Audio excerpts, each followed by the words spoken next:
এই নির্বাচনে 11,66,608 জন ভোটার তাদের ভোটাধিকার প্রয়োগ করবেন এবং 34 জন প্রার্থী এখানে প্রতিদ্বন্দ্বিতা করছেন, যার মধ্যে রয়েছে 13 জন চেয়ারম্যান প্রার্থী, 12 জন উপজেলা ভাইস চেয়ারম্যান প্রার্থী এবং 9 জন রয়েছে মহিলা ভাইস চেয়ারম্যান প্রার্থী। এর মধ্যে আমরা রয়েছি কোম্পানিগঞ্জ সড়ক যোগাযোগ ও সেতুমন্ত্রী ওবায়দুল কাদেরের বাড়ির সামনে।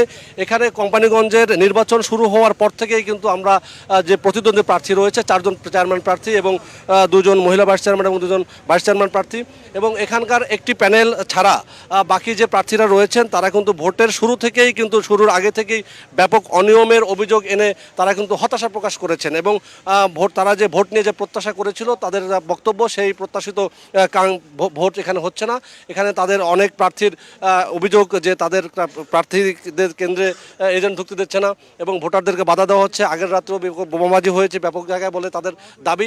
আমরা সেই কথা বলবো সড়ক পরিবহন সেতুমন্ত্রী ওবায়দুল কাদেরের আপন ছোট ভাই বা ভাই যিনি উনি এখানে প্রার্থী রয়েছেন টেলিফোন প্রতীকে সাদাত ভাই। আপনার সাথে জানতে চাবো যে ভোটের পরিবেশ কেমন দেখছেন এবং আপনাদের এখন কোনো বক্তব্য আছে কিনা? আমি নিজেই ভোট দিতে পারি নাই আমার কেন্দ্রে। এছাড়াও 8টার সাথে মেয়র নিজেই নেতৃত্ব আব্দুল কাদের মির্জা সাহেব, উনি নেতৃত্বে ওনার ছেলে বাগিনারা সহ বিভিন্ন চেয়ারম্যানকে হুমকি দুমকি নিয়ে ওনার সাথে আমার সাথেও আসিল কিছু, ওদেরকে নিয়ে গেছে।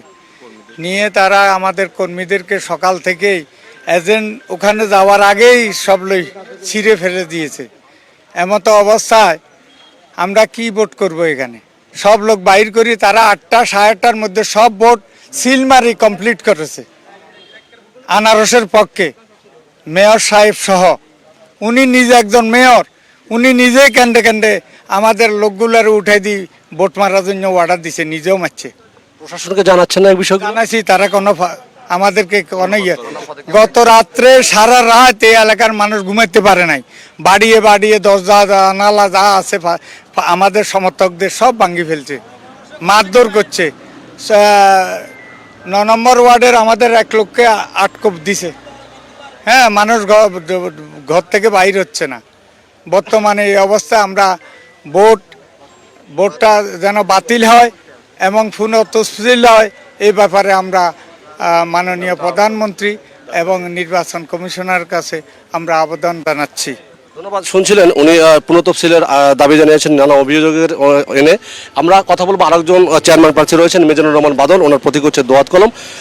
আমরা সকালে দেখেছি যে উনি বিভিন্ন কেন্দ্রে গিয়েছেন এবং অনেক গণমাধ্যমের সাথে কথা বলেছেন এবং উনি যে দাবিটি জানাচ্ছেন যে ওনাদের ভোটের পরিবেশ এখানে নেই এবং অধিকাংশ কেন্দ্র দখল করে নিয়েছে তাদের প্রতিপক্ষরা। এই বিষয়ে জানতে চাবো আসলে আপনাদের বক্তব্য কি, এখন কি পদক্ষেপ নিতে যাচ্ছেন?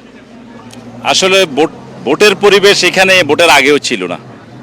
আমরা স্বাধীনভাবে কোনো মত প্রকাশ করতে পারি না, ভোট চাইতে পারি নাই, ভোটারদের কাছে যাইতে পারি না, বাধা প্রদান করা হয়েছে আমাদেরকে।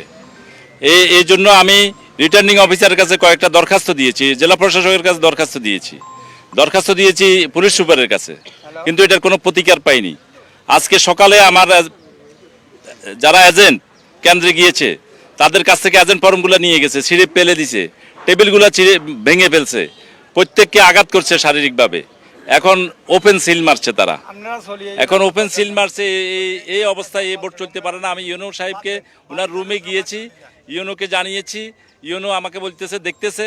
আমার একটা ওয়ার্ড আছে চরবালুয়া নদীর ওই পারে, ওইখান থেকে ভোটাররা আসতেছে নৌকায় করে, সেখানে তাদেরকে মাইরা মাথা টাথা ফাটাইয়া তাদেরকে নদী থেকে উঠতে দিচ্ছে না, নৌকার মধ্যে অনেকে আহত অবস্থায় পড়ে আছে।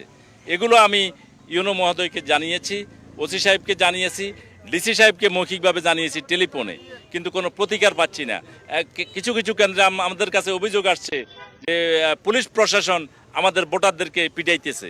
আনারস যদি তুমি ভোট দাও তাহলে কেন্দ্রে থাকো, আনারস না করলে তুমি চলে যাও, এইভাবে পুলিশ প্রশাসনও আমাদের ভোটারদেরকে পিটাইতেছে। এই অবস্থায় আমরা এই ভোট মেনে নিতে পারি না।